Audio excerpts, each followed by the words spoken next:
Okay, well, we are going to be in 1 Timothy. I'll do the best to get right into it this morning, make the best use of our time. I do want to point out that we're starting a little later because y'all all visited so long. Right? But as I said, I'm glad you like each other. Amen. Because I know places that probably wish their members liked each other. And so I'm glad that you all enjoy visiting and enjoy one another's company. We've been going through 1 Timothy for some time. We started there back in August, and we have just a couple messages left. I know in the bulletin it says we're going to do 17 through 21. That's my fault. I didn't get with them quick enough to change that. I decided just to stop at verse 19 and kind of look at those last two verses separately next week. But as we've been going through this letter, we've mentioned every week the pastoral epistles, 1, 2 Timothy, and Titus, that Paul's not writing them just for pastors. We've talked about that. That they apply to all believers in different ways. In 2 Timothy chapter 3, we've mentioned that Paul says that all Scripture is God-breathed and profitable for teaching and reproof, for correction, and for training in righteousness. We also covered that idea in 1 Timothy, specifically in chapter 3, where Paul says that he's writing this way so that all believers would know how to behave in the household of God, which is the church of the living God, a pillar and buttress of the truth. And so, Paul is instructing Timothy about being a pastor and his pastoral responsibilities and how to do that with biblical authority and with integrity. We also know that he is giving Timothy instruction on how to instruct and direct and rebuke and correct those in the church, so that the church would be conducting itself properly, the believers in the church. Pointed this out a couple times. It's important to keep in mind that being a part of a local church is just assumed. Right? Why does he never say in 1 Timothy that believers need to be a part of a local church? Because it's assumed, it's implied. That's why he's writing in the first place, right? So that people will know how to behave in the church. And so membership is just assumed throughout the epistles in the New Testament. We've talked about that. And so here, as we get to the end of this, and as we've gone through here, we've seen a lot of emphasis on truth and doctrine and preaching and teaching, righteousness, godliness, the idea of paying close attention to, and training in, and laboring in, and pursuing after those things. And so last week, we kind of came to what we said could be viewed like a parenthetical statement, because it seems to be kind of out of the topic from what he's been talking about in chapter 6 and what we're going to pick back up in this morning. Because he's been talking about he's been talking a lot about believers and their finances. And then last week we saw this idea of Christian identity and the call that all believers have to fight the good fight. We see that kind of come in the middle of talking about wealth and status and money and stuff that he's been dealing with in chapter 6. But it's not really off topic. It was kind of a pivot point, right? Because he's been talking about those things through chapter 6. And then at the beginning of our passage from last week, he says to flee those things and instead pursue righteousness, pursue godliness, to pursue the right things. And now he's going to pivot back to the specifics of dealing with wealth and resources. And so 1 Timothy 6, verses 17 through 19, we're going to start reading there in verse 17. He says, "As for the rich in this present age, charge them not to be haughty, nor to set their hopes on the uncertainty of riches, but on God, who richly provides us with everything to enjoy. They are to do good, to be rich in good works, to be generous and ready to share, thus storing up treasure for themselves as a good foundation for the future, so that they may take hold of that which is truly life." Amen. And so again, we have to keep in mind what Paul's been writing about through this letter. We've seen over and over again very practical instruction that's been given. He's talked about a lot of biblical principles that are true, and he's applied them practically in different situations. In particular, dealing with in the local church, how we're to act within the local church. And so it shouldn't surprise us that he comes to money. I know I've said it before, I don't want us to talk about money all the time, but we are going to talk about it when the Bible talks about it, and how the Bible talks about it, and where the Bible talks about it. And this is just part of teaching through a book verse by verse. Amen. And so he's back dealing with that. A lot of chapter 6 is about that. Why is he writing about that? Because he's talking, in the beginning we saw in chapter 1 and 2, we talked a little bit about the idea between status and service, right? How the believer, we a lot of times think about our Christian life in terms of status, right? Titles like deacon and pastor and Sunday school attendant or teacher. But Paul's an apostle, and he doesn't talk about his status. He talks about the call to service.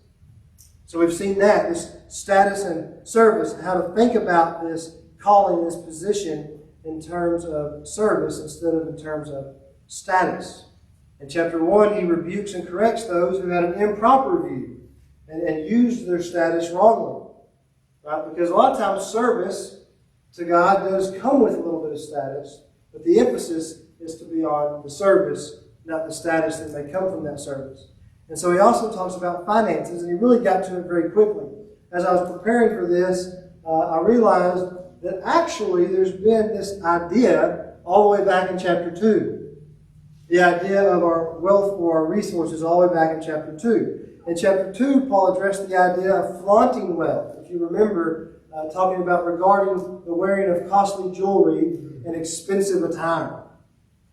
And so in chapter 3, he talks about the leadership in the church and how elders are not to be a lover of money, and how those set aside as deacons must not be those who are greedy and pursue dishonest gain. Even in chapter 4, we talked about our resource of time and energy or effort. How much time and energy and effort do we put into training ourselves in godliness? In chapter 5, Paul talks about a person who doesn't care for their own family, has denied the faith and is worse than an unbeliever. Because why? Because even pagans understand the idea of family care. And so even there he's talking about how you use your resources. And so whether that means financial resources or physical resources, whatever it is, a person who doesn't care for his family has denied the faith and is worse than an unbeliever. That's a pretty brash statement when it comes to wealth and resources. As uncomfortable as we get when we see the specific words of money or finance or wealth or riches, all of this chapter has had hints or little things inserted about the use of resources. We really don't like it when the Bible, or especially when a preacher talks about money specifically. But what Paul said there about the way you use your resources is a lot more brash, really, than what we're going to see today. Because he says, if you don't use your resources to care for your own family, then you're denying the faith, you're worse than an unbeliever. Basically, his point was, even pagans know how to take care of their family, so believers should too. But we stumbled around that probably before. Hopefully we don't anymore. Hopefully we've clarified that. But that statement is kind of a heavy statement, because most of us, if we were to make a list of the qualities or the characteristics of a person that we think would distinguish them from being a believer or an unbeliever, how they care for their own family with their resources probably wouldn't be something most of us put on the list. But it's right there that the use of your resources and caring for your family is a distinguishing mark between a believer and an unbeliever. He also talks about in chapter 5 the compensation of elders of the church. He talks about those specifically who labor in preaching and teaching, not muzzling an ox while he treads out the grain, labor deserving of his wages, those kinds of ideas. He also talks about how we should take care of those who have no resources to take care of themselves. When he talks about caring for those who are widows or widowers. Chapter 6, he even talks about a person that's a bondservant, a slave, how they should properly view their position and their resources, or in their case, the lack thereof. And so this idea has been all the way through here. He talked about those who think of godliness as a means of physical or earthly gain, of being deprived and depraved in mind and depraved of truth. And so we've seen it quite a bit. I didn't think about it that much until I was preparing this message. I know there's been some specific passages we looked at where I brought up the fact that while we're talking about it, and it's not just because there's an issue or there's a complaint, but because the Bible's there talking about it. But as I go back through the chapter, getting towards these closing chapters, this has been kind of inserted all throughout. How you use your resources, be it physical wealth or material wealth or financial wealth or just a wealth of time, how you use your resources has been really integrated throughout the entire book, the old letter. And so why does that matter so much? Why does he focus so much in chapter 6? Because we've seen it throughout, but he really gets into it in detail in chapter 6. And the reason is, we've said throughout this study as well, that what a person believes and how a person behaves are directly connected. Amen. That your behavior is a reflection of what you believe. And what you believe is directly connected to how you will behave. And that is just as much true about your resources or your finances or your wealth as it is every other area of your life. And so now he's going to dive into this idea. Focus in on detail a little bit. We also want to keep in mind again, though, when he says flee these things, last week, flee these things, he's been talking about ungodly desire for money and resources and all that kind of stuff, and pursue these things. He's not just talking about, I hope we've made it clear through this study, but he's not just saying to flee wealth in and of itself or to flee resources in and of themselves. The idea is not that believers should not have anything or that it's sinful to have wealth. That's not what he's talking about. When he says flee these things, remember what's the issue in Ephesus. The main issue in Ephesus is false teachers, right? They're teaching false things. And along with that came some concept of what today we would probably call the prosperity gospel. But it's not just wealth itself. He's been talking about the improper view of wealth, an ungodly desire for wealth, a dishonest or ungodly pursuit of wealth and resources, and the bad teaching and bad theology that often accompanies those things. And so when he says flee these things, it's the false teaching and the ungodly pursuit and the ungodly desire that goes along with the idea of this love for money, this ungodly desire and pursuit of money.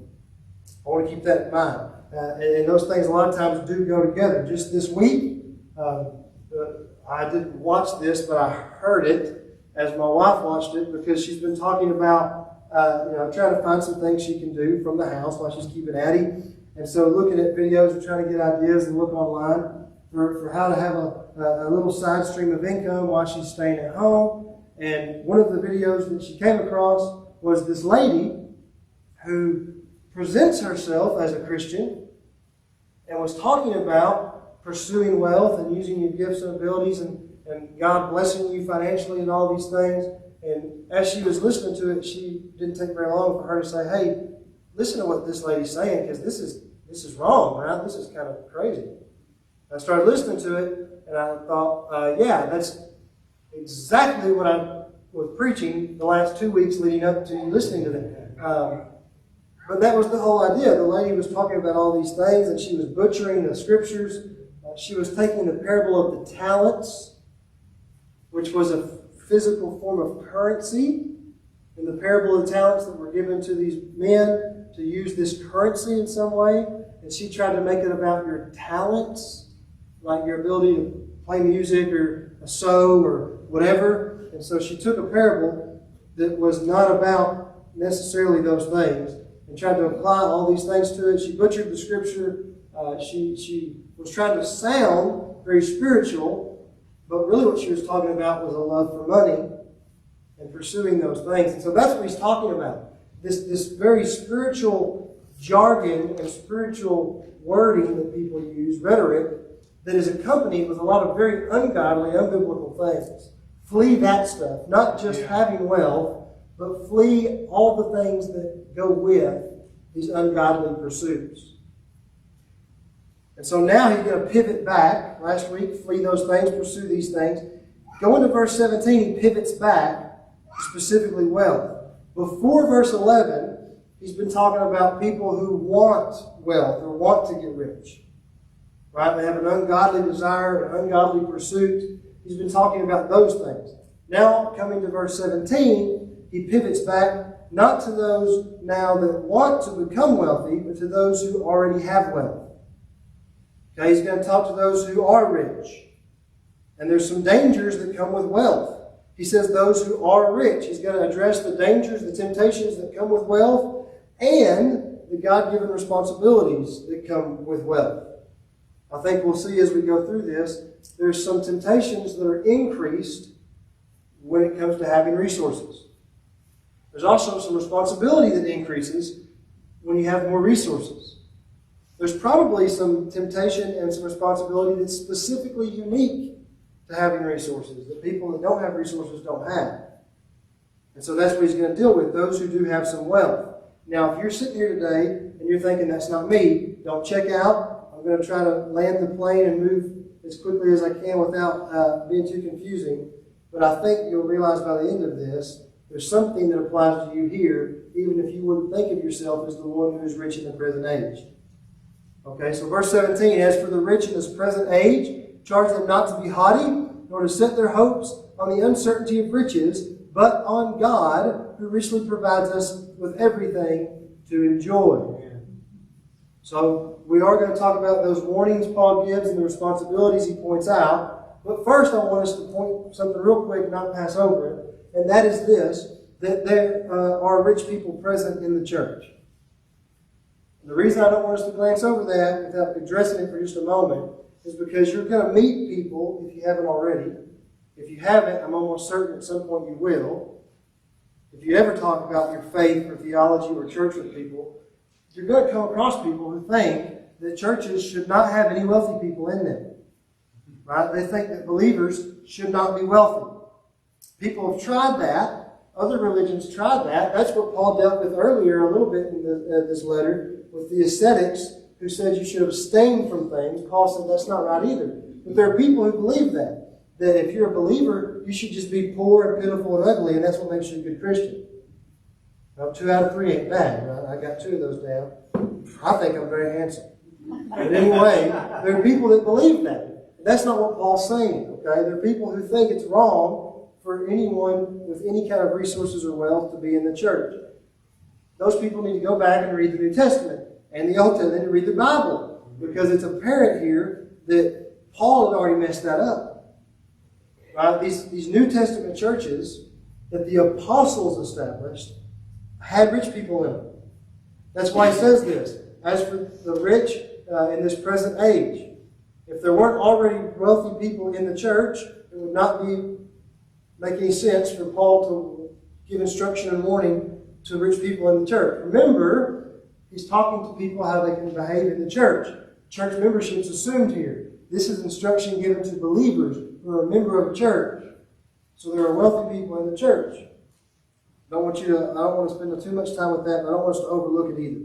Because there are people who think, well, if you have rich people in your church, you're not doing things right.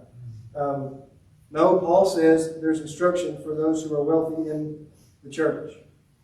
Amen. And so he says, charge them not to be haughty or to set their hopes on uncertainty of riches, but on God, who richly provides us with everything to enjoy.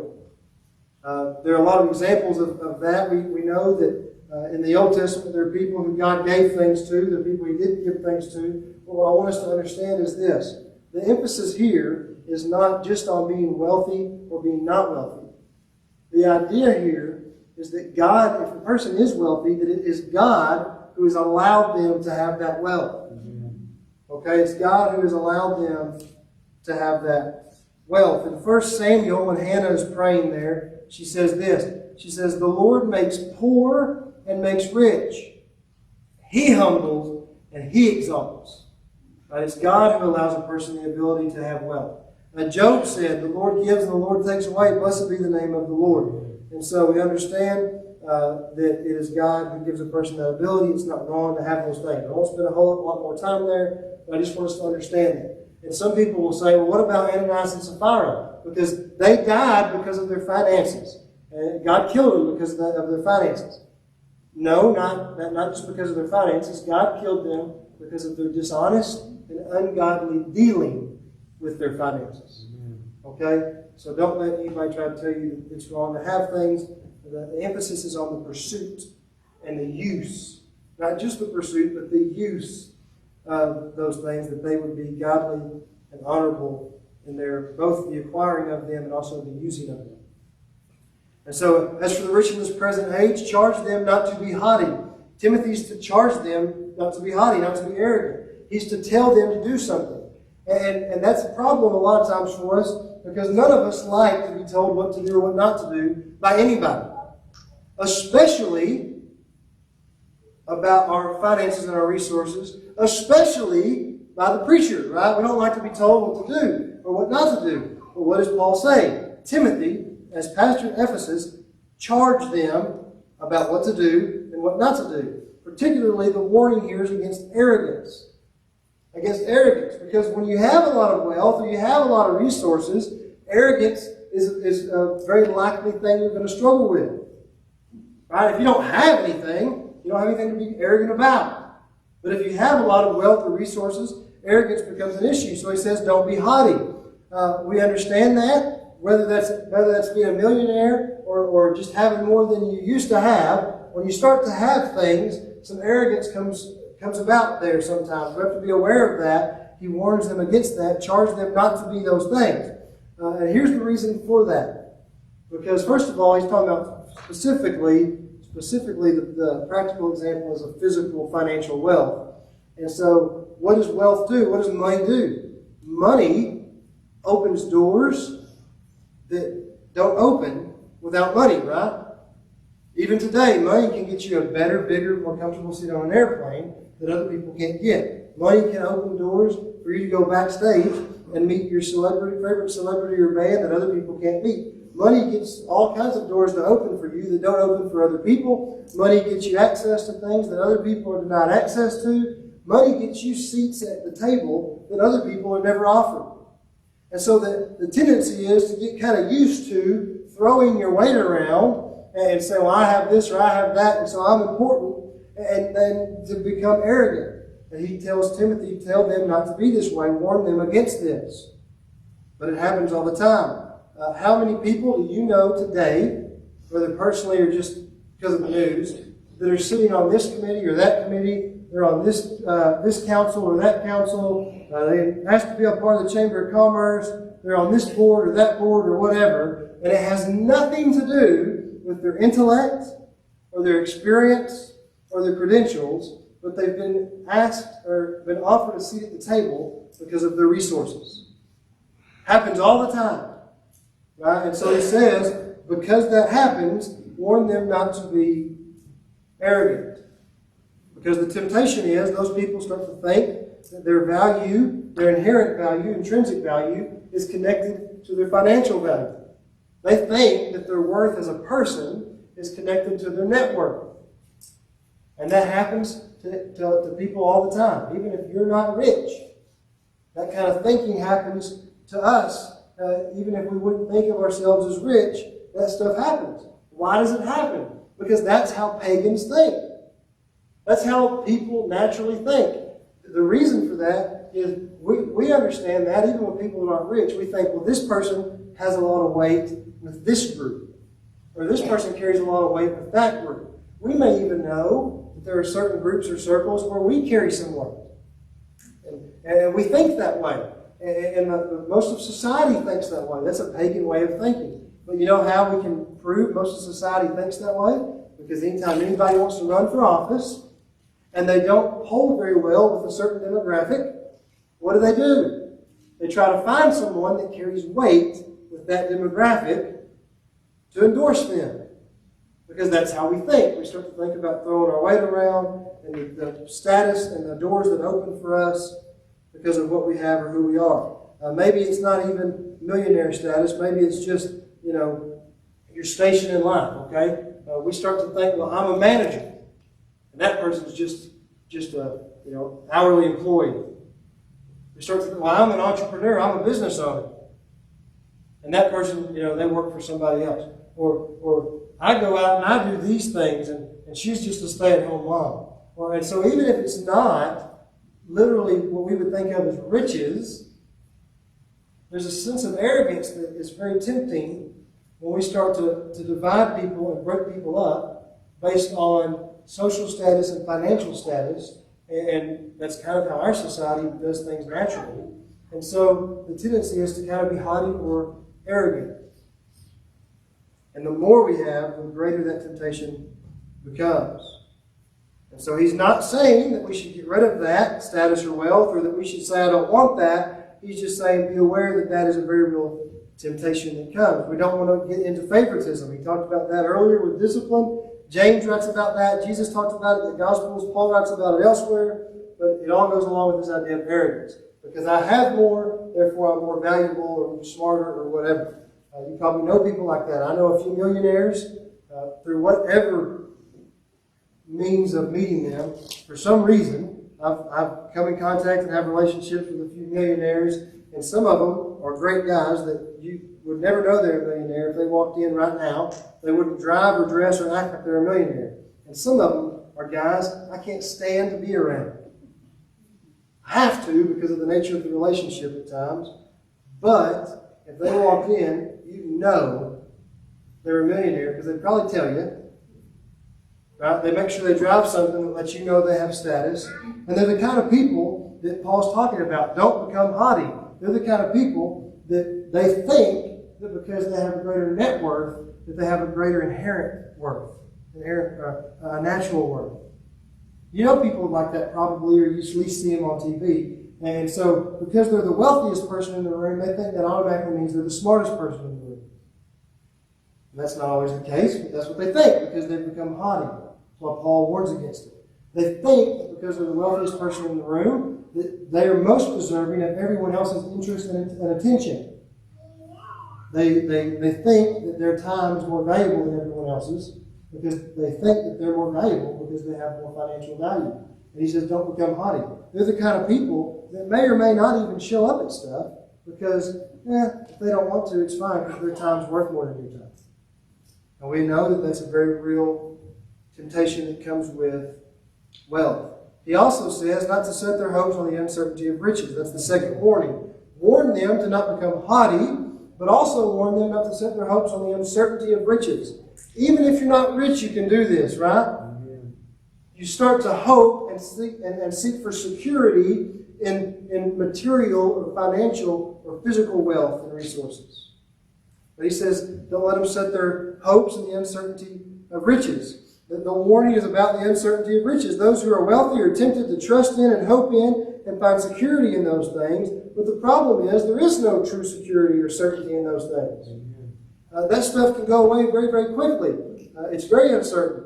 It's very dangerous if you're wealthy to do that, if the temptation is there. If you don't have anything, then that temptation is not there because you can't put your hope and trust and security in something you don't have. But you don't have to have very much at all to start putting your hope and trust and security in that. He says, not to charge them, tell them, don't to set their hope in the uncertainty of riches. It's very, very uncertain. Again, look at Job, right? Look at Job. One of the wealthiest men, probably wealthiest men of his time. I don't know how many camels you have to have before a lot of camels, but I feel like probably anything over 2 camels is a lot of camels. Job had hundreds of all these livestock, thousands, and lost it like that, right? There's no certainty in those things. Also remember this.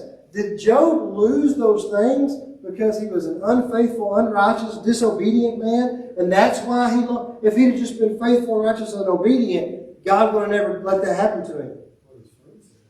That's what his friend said. But that's not true at all, is it? Actually, it's the very opposite of that. It was because of his righteousness and his faithfulness and obedience that he was allowed to lose those things. And so people think today, I can set my hopes and riches in my stuff because I'm very faithful and obedient. I'm a good Christian. And so God would never let me lose that stuff. Well, I would encourage those people to read the book of Job. Because God gives, He's the one who makes poor, and He's the one who makes wealthy, and He's the one who humbles, and He's the one who exalts. And He does it as He sees fit. And so even if you're a great, righteous, faithful person, that doesn't guarantee this material wealth. That's what happened to Job. It was gone just like that.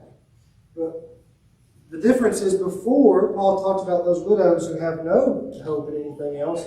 There's no one else to provide for them. They have no sense or source of security. And so they can't help but recognize that it's God who provides. Right? When we went back to talking about widows, he says the true widow understands that all she has is from God because she has nothing else. Now these people are the very opposite of that. They have so much, or they have a little bit, even this happens even if you don't have a lot. But because they do have some stuff, the tendency is to say, look what I have, look what I've done, look what I've built, look what I've got together for myself. They don't recognize that it's God's provision. But he says there's no certainty in that. They need to make sure to set their hope in God, who is the one who provides. Just think about in your lifetime. In your lifetime, how many people have jumped off of rooftops because of Wall Street? Because there's no true certainty or security in physical or earthly riches and wealth. The stock market can crash. Right now, in our situation, the government can change things, and the laws can change. The stock market, your physical health, maybe you're not able to do that anymore. Just the market itself, right? There's this supply demand, inflation. There's all kinds of things that can happen that can make all that stuff you worked so hard for worthless. Yeah. Or it can take it away just like that. Or can make it to where that's all you're ever going to get because you're not physically able anymore to gather anymore. And so he says this is very uncertain. There's no certainty in those things, but there's only true certainty and true security in God, who's the one who is actually providing these things for you. Also, there's ultimately no certainty in earthly wealth because what does he talk about at the very beginning? As for the rich, when? In this present age. The rich in this present age. Listen, you can be a billionaire, but the moment you die and they bury you, your net worth is now just exactly the same as everybody else's net worth in the cemetery. Because you're not in this present age anymore. Those who are rich in this present age, but after that, your net worth is the same as everybody else. It's basically dirt. And so he says they're rich in this present age. There's no certainty in riches. They're trying to set their hope in the uncertainty and the lack of security that's there. And we all understand that to be true. There's so much uncertainty around finances and earthly wealth and riches today. How many commercials do you hear or listen to or see on TV or the radio or whatever you do? That the whole point of those is about the uncertainty of wealth and riches. Ironically, what they're selling you is to invest in wealth and riches. But what they're trying to say is because it's so uncertain, you need to do this, that, or the other. You need to invest here. You need to do this, right? Whether it's Edward Jones stuff or whether it's, look, the market's falling apart. You need to buy gold and silver, right? The whole scare tactic is that there's no certainty in these things. And so they try to say you should buy other things like these things. That doesn't make sense. But that's what the whole point is. We understand there's no certainty in that. Amen. But for some reason, we still set our certainty in it. Most of the folks that have plenty of money, that understand it's uncertain, are the same people who turn around and invest in all these other things that people sell them to help secure their wealth in a time that wealth is uncertain. So it doesn't really make sense, but we do it all the time. So even those people understand it's uncertain, but they set their hope and security in that. And so the truth is that real security, true hope, true certainty is only found in the Lord. It's only found in who Christ is and what He's done. And it's God that provides for us everything anyway. And so our life, our value is not found in those things. We've talked a little bit the last couple of weeks about Christian contentment. Last week we talked about Christian identity. This week, I guess we would call this the idea of Christian wealth. And we need to understand that whatever we have, it's God who's provided it for us. And He's provided it for us for our enjoyment. That's what He says. God who richly provides us with everything to enjoy. God has provided what we have that we would use, that it would serve us. Not that we would serve it. That we would enjoy it, that it would serve us, but not that we would be serving it, and not that we would lack all the joy and suck all the joy out of life by constantly pursuing it. Specifically, that not only would it serve us and that we could enjoy it, but most specifically, that we would use it in serving and our enjoyment of Him. Right? What's the chief end of man? To glorify God and enjoy Him forever. Should we use these things God's given us? We should use them that they would serve us, but ultimately that they would serve us in serving Him. We should enjoy them, but not just because we have them, but because we understand that it's God ultimately who gave them to us, and our whole purpose is to honor Him and enjoy Him forever. Amen. Jesus says in Luke 12, you're probably familiar with the parable of the foolish farmer, but it's in Luke chapter 12 where Jesus says that a person's life does not consist in the abundance of his possessions. That's the same principle that Paul's talking about in 1 Timothy 6. Whether you have a lot or a little, whether you have great status or you're in slavery, whatever it is, that's not the value of your life. That's not what your life consists of. And we need to understand that. And something else when it comes to lack of security, I'll just point this out. Maybe it's not finances, but maybe it's some stuff you've got. Okay, I know people like that. You probably know people like that. They don't have a lot of money in the bank, but they were smart and they still have, well kept in the shop, their great grandfather's first car or something that's now worth a ton of money, right? Or they don't have a lot of financial resources, but they own a lot of land. And they've held on to this land forever. And so they think there's some security in that. But how many times have you seen someone that has something like that, and they have the opportunity to sell it for a lot of money, and they don't, because their thought process is, I'm going to hold on to this so that my family will have security after I'm gone, because then they can sell it. And if you've ever been around or heard of those situations, usually if their family consists of more than one person, it doesn't go that smooth, does it? Their thought was, there's security for the future of our family in this. I'll hold on to this land, even though I could have sold it half a dozen times for a lot of money. I don't want to do that. I'll hold on to it. And so the family, it'll just get worth more, then they can disperse it and sell it and do whatever. But what happens is this. What was in one person's name that they thought would bring security to the family, they pass away, now it's in 3 or 4 or 5 people's names. And they can't agree on what to do with it. And so then they die, and then now it's in 9 or 10 or 11 people's names. And they can't agree on what to do with it. And so instead of providing any security at all, it's just going to sit there.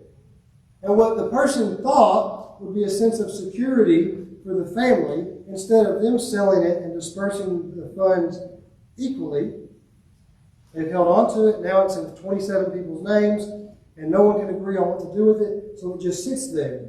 And what they wanted to bring security to the family has actually fractured and brought some hostility to the family. Because we think, it sounds good, that's how pagans think. We think there's security in having this wealth of resources or land or finances or whatever, but there's actually no security in that. It ultimately can go away. It ultimately leads to stress. It ultimately brings hostility and disunity. There's no true security or hope in those things. And we'll wrap up very quickly and probably come back to this a little bit next week. I only have just a little bit left. But he goes on to say this. In Luke 12, when Jesus gives the parable of the rich fool, the guy had his barns full, right? And he'd grown too much. And so what he thinks is he decided to tear down his barns so that he can store everything in the new barns. And then after he fills up his new barns in the parable, he says, basically, look at all that I have. I have some security now. I can eat, drink, and be merry. And Jesus says in the parable, he says, look how much I've got. I'll be okay. And Jesus says that God said to him, you fool, don't you know that tonight your very soul will be required of you. And then Jesus says this. He says, so is the person who stores up riches for themselves and is not rich towards God. And so that's what Paul says when he says, be warned of arrogance, be warned of trusting in uncertainty, and instead tell them to do good, to be rich in good works, to be generous and ready to share. Not storing it up for themselves, but that they would be rich towards God. Again, we don't like it when people talk about what you're supposed to do with your money. I don't like talking about it that much, to be honest, because it is kind of awkward just in our society and culture today. But the command is, tell them what to do with their money. And so he says, do good works, be rich in good works. But he's not saying that you go do good works so that you can tell people about all the good works you've done. Right? The idea is that you would be storing up treasures in heaven. If you do the good things just so you can tell and show people the good things you've done, then that means you've let the left hand know what the right hand is doing, and so that's your reward. You're not actually storing up treasure in heaven. You're still trying to store up things for yourself. He says, don't do that. Be rich in good works. Jesus said, don't do that, but be rich towards God. In Luke 12, with that parable of the rich fool. Do good works, be rich in good works, be generous, be ready to share. And for whatever reason we don't like that, tell people what to do with their money. But why do we look at that any different than other things? We don't have a problem telling people, hey, God has given you the ability to play the piano. You should play the piano at church. God has given you the ability to sing. You should sing at the church. Oh, look, you're so good with children, and the children just gravitate to you. You should be serving in children's ministry. We don't have a problem with that. We don't even have a problem when it comes to guys like me, right? We'll tell people, look, we understand that your giftedness and the call that God's given you is to preach, but I want to tell you how I think you should preach. So we don't have a problem telling other people what they should do with their gifts, unless their giftedness is the ability to accrue wealth for themselves. We'll say, we won't tell them what to do. If you're a plumber, we don't mind saying, hey, you're a plumber? You know what? There's some toilets we've been having issues with at the church. Come here, let me show them to you, see if you can fix them.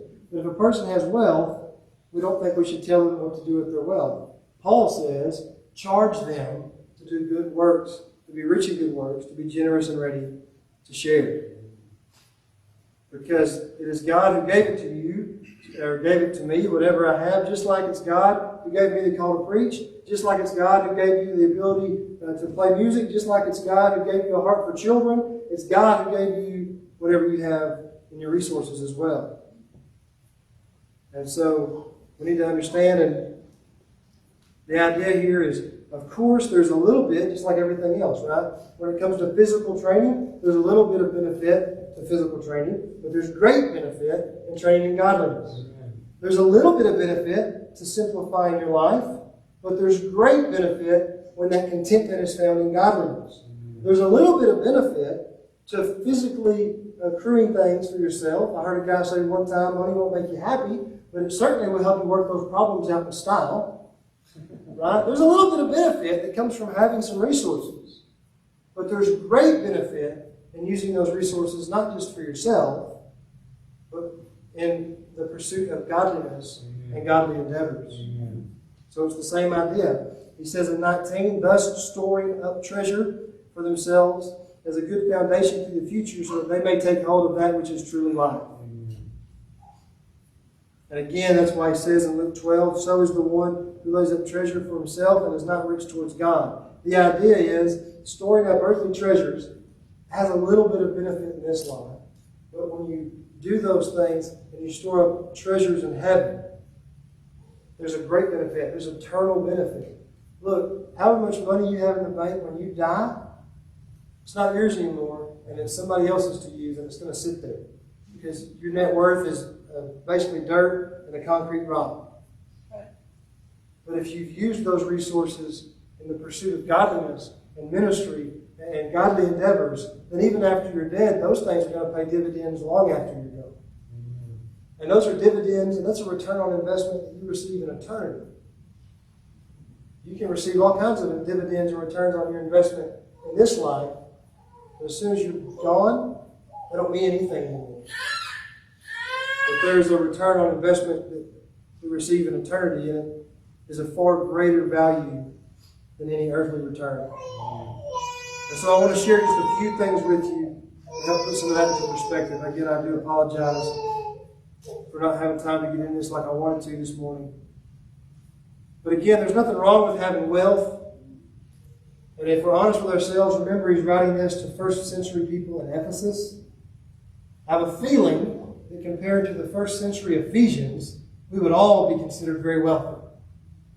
Right? Because they didn't have like indoor plumbing or central heat and air. They didn't have cars. And so we would probably all be considered very wealthy compared to them. So we have to keep that in mind as well. But think about the majority of the world today. Compared to them, here's some statistics I looked at this week. The average per capita income worldwide is $10,000. The average per capita income is $10,000. That's the annual income. $10,000 is the average for everybody in the world. That's pretty wild. Okay? If you have an income of $200,000 a year or more, you're in the top 1% of the world's wealth. Now, in our country, that may not be the case, but of the world's wealth, $200,000 or more a year puts you in the top 1% of people in the world. Now, I know $200,000 a year is a lot of money. However, it really seems like it should be more than that to be in the top 1% of the world. Maybe your family doesn't make that. You're saying, well, our household doesn't make that. We're not in the top 1%. But if you do make that, that's the top 1% of incomes worldwide. But something else is just the top 10%. To be in the top 10% of wealth worldwide, all you have to have is a net worth, not an annual income, a net worth of $93,000 or more. Net worth. That means if you sold everything you owned but the clothes on your back, and after all the debt was paid, you'd have $93,000 or more. You're the top 10% of wealth in the world. Most of us, if we own a house and it's at least half paid for, and a vehicle that's paid for, when we sold those things and paid off the debt, would probably have, and the rest of our belongings, right, whatever you have, and all you kept was the clothes on your back, you'd probably have $93,000 or more. And that would put you in the top 10% of wealth in the world. To be in the top half, if you're the top 50% of wealth in the world, on the whole planet, $4,200 is what you have to your name. If you have $4,200 to your name or more, you're in the top half of wealth on the planet. That one's probably one we could all agree to, that we could get into, because most of us could go and probably come up with $4,200 cash by next Sunday. We probably have some stuff or some toys or something sitting in a barn or a shed or a gun cabinet or some power tools. We probably have enough stuff that aren't necessities that we could come up with $4,200 cash by next Sunday. And if we could, we're the top 50% of wealth in the world. And so we think a lot of times of ourselves as not being wealthy. But in reality, we're a lot better off than most people. God really has blessed us quite a bit to live where we live and to have what we have. And so to understand that what our thankfulness, that we should be thankful for what we have, but our pursuit and our desire and our service to and our worship should not be to the gift, but to the one who's given those things to us. And that's why he says to store those things up, that they would take hold of that which is truly life. Take hold of that which is truly life. That's familiar, very similar to the phrase from last week in verse 12, where he told Timothy to take hold of eternal life. And so that's what he's saying here, is to focus on what really matters. Amen. Focus on eternal things, have a godly perspective, because that's what life really is all about. Right? You have resources. Everybody here, regardless of if you're wealthy or not. I know people, like I said, I know some millionaires. Some of them I don't want to be around. Some of them are great guys. I know a guy that when my dad was the pastor at his church, My dad they needed a tractor or something at the church. The guy said, I've got a tractor, brought it up there, they used it. They needed to dig they needed a backhoe to dig and fix some plumbing. The guy said, I've got one, brought it up there and they used it. And so every time they needed something, this guy had one and they used it. And so eventually, after just not very long, less than a year, the guy gave my dad some keys to his shops and said, here's the keys, man. Quit. You don't have to, if you need it for your house or the church or whatever, go get it. He told my dad, he said, if I have it, you have it. Here's the keys. The guy had a lot of wealth and resources, but he was generous and ready to share it. And then, 8 years later, when Dad's leaving that church, my dad was moving to pastor somewhere else, and he went by the guy's house to take the keys back. And the guy said, what are you doing? He said, here, I'm bringing you these keys. Oh, yeah, I knew I'd given them to you, but why are you bringing them back? And he said, well, because I'm going to pastor somewhere else. And the guy said, keep the keys. Keep the keys. Because I told you, if I have it, you have it. What church you attend or where you're the pastor at was not a prerequisite for the deal. That's what Paul's saying here. Amen. Tell these people, you've got resources, be generous, be ready to share, use it to do what is good. Paul, yeah, he made tents, but a lot of his funding came because of the generosity of others. Amen. He writes letters and talks to those churches, thanking them for what they've done. And so on the other hand, I was at a church one time with a guy who had a lot of stuff, who was not that way. He gave me something and told me it was a gift. Right? Because he went to these big fancy meetings, and every year they gave him a new muzzleloader. I didn't have a muzzleloader. He gave me a muzzleloader and said, hey man, I've got plenty of muzzleloaders. You don't have one, here you go. I thought, what a great guy. Right? Then I was there a little while and got to know him. Not a great guy. Okay? But he was one of those people who thought because he was the wealthiest in the room, he was the smartest in the room, and his vote was more important, and what he wanted was more important. And for some reason, everyone else had kind of bought into that too, because we think people that have more than us must be better than us in some way. We're tended to think that way too. And then when I left, 3 or 4 years later, he gave it to me. He said, you can have it, man. I got 6 or 7 of them branded in the box. You can have it. Then when I left about 3 years after that, I'd been gone about a month, and I saw him at the store. And he said, so I guess you're just going to keep that muzzleloader. You ain't going to give it back. And even his wife looked at him like, what? She said, I thought you gave that to him. He said, no, I told him he could borrow one because I've got them. But you just left and you ain't going to bring it back. I didn't even fight with him about it. I took it back to him. But even his wife tried to argue with him. He said I could have it. It was a gift. I said, I'll bring it back after muzzleloading season. He said, no, have it, man. I got several. But then once I was gone, I wasn't with him anymore. He wanted it back. See, those are the options. And so you can be arrogant and haughty, and you can tend to start to think that you're better than other people, and you can start to pursue and chase the wrong things, or you can be generous and ready to share, whether it's money or resources or tools or land or whatever it is. And the point is this. I'm not saying, and Paul's not saying you don't need that stuff. He's not saying to be foolish with it. He's not saying to just give it all away and not have it anymore. Be good stewards. Take care of what you've been given. But make sure that the way that you're using it, not just obtaining it, not just pursuing it, but that the use of it is godly and is glorifying to God and is honorable to Christ. And that other people can see that. Because I know this, I don't know the man that well that gave my dad the shop keys. But just a few times I met him, and just hearing that story secondhand, you know what I know about that guy? Is that guy is the real deal. He's genuine. He knows Jesus. He loves Jesus. He studies his Bible. And I can see it because what he believes is reflected in his behavior. Amen. Let's pray. Dear God, I want to thank you first and foremost again for who you are and all you do for us. God, I pray that we would understand that our true contentment is only found in you and our true identity is found in you.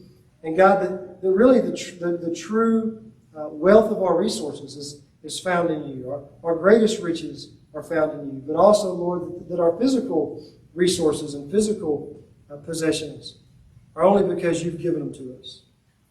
And God, that we would understand that the way that we use those things and pursue those things are equally important. that we should pursue them and obtain them in honorable ways that are pleasing to you, but that we should also use them in ways that are honorable and pleasing to you. And understand that security and true hope and true certainty for the future is not found in those things, but it's found only in your Son Jesus. And God, that we'd understand what Job understood, that you can give and you can take away, but blessed be your name, that even when you slay us, we'll praise you. Help us to keep that mindset of thankfulness and remembering that our hope and our trust is in you who's given us these provisions. But that ultimately it's you who's given us these things. I pray for anyone this morning that's trusting or seeking security or hope in any earthly thing, whether it be their finances or their good works or their lack thereof, God, that they think they're going to get into heaven because they've bought their way or earned their way. God, I pray you would convict them of understanding that their only true security and hope of eternal life is found in faith in your Son alone. We pray these things in his holy and precious name. Amen. Amen.